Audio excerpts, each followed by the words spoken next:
Pemirsa, terima kasih masih bersama Yusuf Mansur.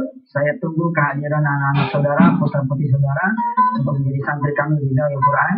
Saya sangat berharap sekali, mudah-mudahan saya bisa diizinkan Allah bersama para asatidz mencetak anak-anak saudara semua menjadi orang-orang yang berilmu, pengetahuan yang tinggi, yang luas, tapi berakhlak karimah, dan dia adalah seorang hafizul Quran, insya Allah. Sebab tidak mungkin bila mana kita bersatu, maka kelak akan ada gubernur-gubernur di tanah air kita yang merupakan seorang penghafal Al-Quran. Bukan tidak mungkin akan ada menteri-menteri penghafal Al-Quran. Bukan tidak mungkin akan ada kemudian presiden juga. Insya Allah seorang hafizul Quran. Insya Allah asal kita betul-betul sungguh-sungguh mencetak anak-anak kita, ya, generasi sekarang dan yang akan datang menjadi seorang penghafal Al-Quran. Di mana saudara punya keluasan rezeki, saya tidak bosan-bosan menyuruh lewat layar kaca Antv ini. Mudah-mudahan seluruh kru dapat pahalanya. Ya, orang-orang yang ada di belakang layar juga dapat pahalanya. Komisaris yang tertinggi direksi sampai munafis pun dapat pahalanya. Bila mana kemudian saudara-saudara yang punya rezeki lebih, kemudian bisa menggunakan rezeki saudara itu untuk mengangkat anak-anak yang tidak punya biaya untuk menjadi penghafal Quran, sehingga menjadi penghafal Quran. Baik, saudara-saudara yang mati Allah, apa hikmahnya ketika mengetahui bahwa rezeki itu di tangan Allah Subhanahu wa taala? Hikmahnya adalah satu, kita harus ikutin aturan main Allah.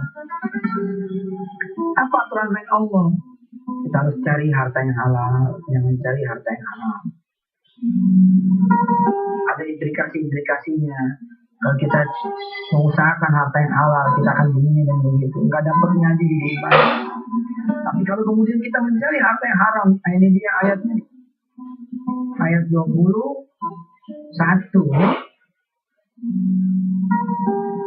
sampai kemudian 26, neraka akan menjadi hak kita. Dapatnya dan tidak dapatnya harta haram begitu kita titi, dosanya subhanallah. Memang kita ini udah lama ya nggak ngaji bab neraka ya. Kayaknya kalau ceramah babnya neraka itu ditinggal semua. Wah, hari ini ngomong neraka namanya. Padahal tempat kembali kita itu cuma dua, surga. Saya sering nostalgia ketika saya menjadi santri, ketika saya kemudian menjadi seorang murid. Guru-guru bercerita, nanti nih di neraka nih, gitu kata guru-guru. Pahanya manusia tuh digedein sama Allah sebesar gunung Uhud. Kita yang menjadi santri melongo aja, melongo Ustaz cerita. Nanti tuh kepala manusia akan dibesarkan lebih besar daripada gunung Uhud. Lehernya, anggota badannya, kaki saudara-saudara semua para santri gitu. Coba anak-anak coba semua lihat kakinya masing-masing. Anak-anak tuh termasuk saya begitu kira. Lihat tuh kakinya. Coba ini kaki. Siapa yang udah pernah melihat gunung Uhud? Anak-anak bilang belum pernah melihat. Iya, mudah-mudahan saudara juga pemirsa ya yang belum pernah melihat Jabal Uhud, yang belum pernah melihat gunung Uhud, ini bisa berangkat ke Baitullah Haram, lalu jalan-jalan naik ke gunung Uhud. Insya Allah. Itu gunung gede bener gitu. Lalu si guru cerita nanti pahanya kita, kulit daging kita ini akan dibesarkan sebesar gunung Uhud. Lalu apa kata Ustaz kami bercerita saat itu? Apa gunanya? Berkata Rasulullah SAW, agar penghuni neraka itu merasakan siksa yang sepedih-pedihnya siksaan. Jadi ketika dipotong itu kaki kita yang senantiasa berjalan ke tempat maksiat, tidak mau ke masjid, tidak mau jalan ke pengajian, menuntut ilmu lebih banyak bolosnya, ya, itu akan dipotong. Perjalanan motongnya itu, kalau kakinya tidak dibesarkan, maka sebentar aja katanya. Tapi ketika dipotong itu kaki udah digedein, segede gunung Uhud. Waduh, kita yang dengar waktu kita ngaji tentang neraka tuh, saya dengar lagi cerita dari guru-guru saya. Ya makanya tuh, anak kalau nyantren tuh, alhamdulillah gitu. Kita diceritain lagi, ini kan kita mau ngaji bab neraka sebenarnya. Masuk bab ayat 21 sampai 26 ini cerita tentang neraka ini. A'udzubillahi minasyaitonir rajim. Inna jahannama kanat mirsada. Sesungguhnya neraka jahanam itu kanat mirsada, ada pengintainya. Ya.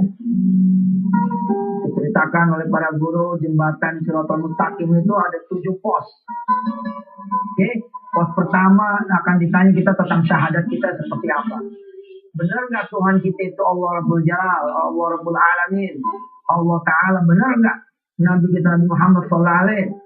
ini lolos, kita ditanya tentang sholat kita, tentang puasa kita, tentang zakat kita, tentang haji dan umroh. Yang terakhir adalah tentang penganiayaan yang kita lakukan terhadap orang lain.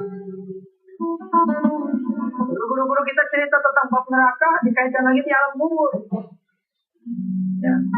Bagaimana kemudian ini ya kalau kita lihat misalkan kitab Daqaiqul Akhbar ya, kita ketipis ya, tapi dia menjadi masalah sih buat orang-orang yang sering mengkritisi hadis sahih dan tidak, memang masalah gitu. Tapi kalau saya sih begini pemirsa, saya emang nggak mau beresiko gitu, anggap aja udah benar gitu.